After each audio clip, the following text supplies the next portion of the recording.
So last Thursday, I was getting ready to post for things I couldn't say Thursday, had a trigger warning ready to go, but never ended up posting.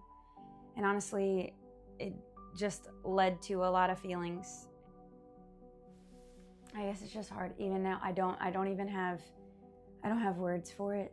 I don't have words for this feeling of just wanting to sit and do absolutely nothing, and nothing that's in front of me feels like it matters anymore. Like all of it just goes dark and all I can do is just be right here. So it's hard for me to even really recount the last week all the way. But yeah, this stuff is hard.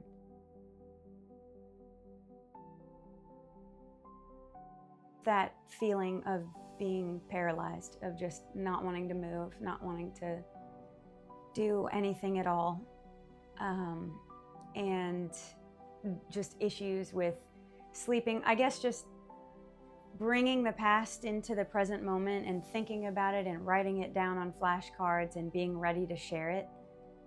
It's just so vulnerable and so raw that it just brought up the flashbacks and the being in the middle of the night, awake, not able to sleep, feeling like someone is in my hallway. And it's just so, all of it is so vivid, bringing up just all the things that come with PTSD that I have to manage every day. So it's been hard to lay that vulnerability out for everybody to see.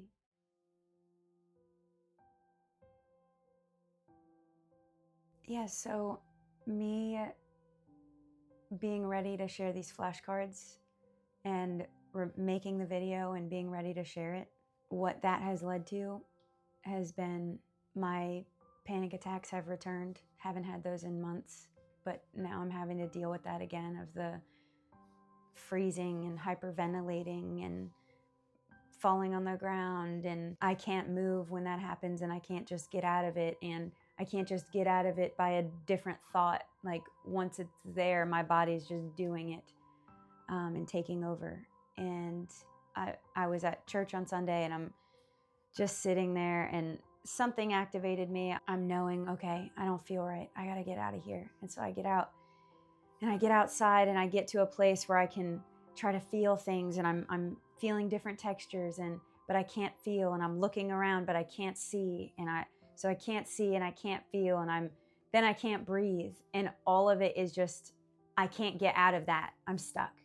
Just like when I was 12 and 13 and 14, stuck, trapped in these situations with a grown man.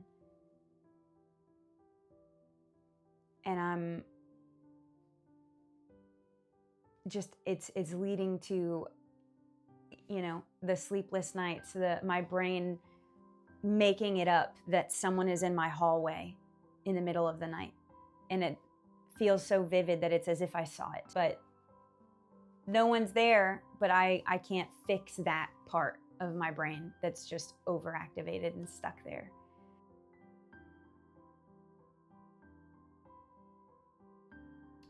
I think it hurts more. I think, for me, it's a story that's just been on repeat in my head over and over because I've experienced it and lived it for the past 20-something years.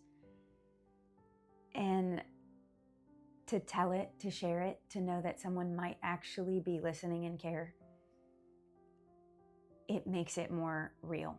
It makes it more like, wow, that really wasn't fair, because I've just had to deal with this alone for so long.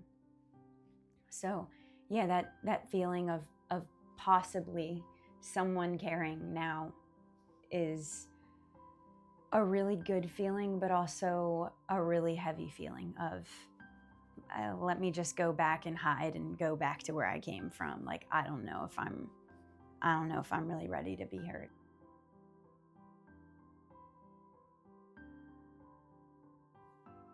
So I'm going to be shifting the platform a little bit to be, instead of Things I Couldn't Say Thursday, where it's only my story, it's going to be called Things She Couldn't Say Thursday, where I'm going to be sharing anonymously just stories of other women and men and whoever has experienced these things, to be able to share those things, to give a voice to those who have been silenced.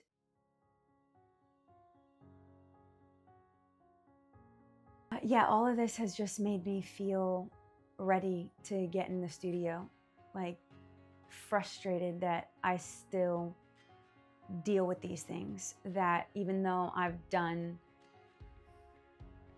the best therapy money can buy and, you know, doing all the things that I can possibly do to be on the right path, and yet still having all these things plague me, the only thing I can think to do is respond by getting in the studio, by speaking up for those that deal with this stuff every single day,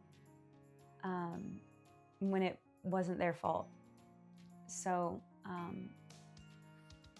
I'm just ready to express that. And, you know, you're gonna hear this next track, Mr. I Didn't Do It, and I can't wait to share it with you, because this is what it's about, this constant battle. I wrote it 2 years ago, and I still feel the weight and the truth of that today.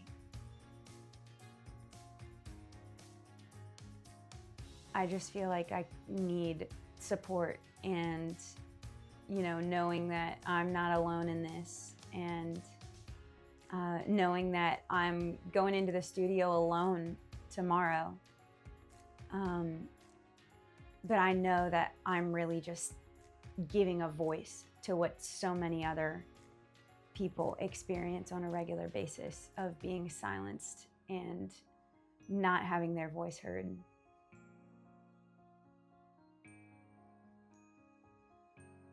gonna say like, share, follow.